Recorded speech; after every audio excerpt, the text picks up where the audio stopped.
বন্ধুরা কেমন আছো সবাই? আশা করি সবাই খুব ভালো আছো। তো চলে আসলাম নতুন একটা হেল্পফুল ভিডিও নিয়ে তোমাদের সামনে। তো এই মুহূর্তে আমার ভিডিওটা আনার কোনো ইচ্ছা ছিল না, এখন ভিডিওটা নিয়ে আসার কারণ একটাই। তো সবার এখন ফেসবুক বন্ধ হয়ে যাচ্ছে। বন্ধ বলতে পুরোপুরি বন্ধ হয়ে যাচ্ছে না, কিছু টাইমের জন্য বন্ধ হয়ে যাচ্ছে, অনির্দিষ্টকালের জন্য।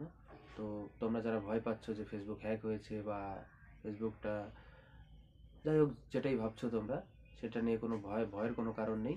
ফেসবুক কমিউনিটি থেকে ফেসবুকটা কিছুদিনের জন্য বন্ধ করা হয়েছে। তো তোমরা যদি এরকম কোনো হ্যাক বা কোনো বন্ধুবান্ধব যদি তোমাদেরকে এরকম ভয় দেখায় যে হ্যাক করে দিলাম ভাই এইসব কিছু, তো ভয় পাওয়ার কিছু নেই।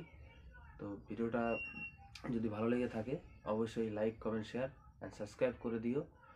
আর এরকম ভিডিও পাওয়ার জন্য অবশ্যই চ্যানেলটাকে সাবস্ক্রাইব করো।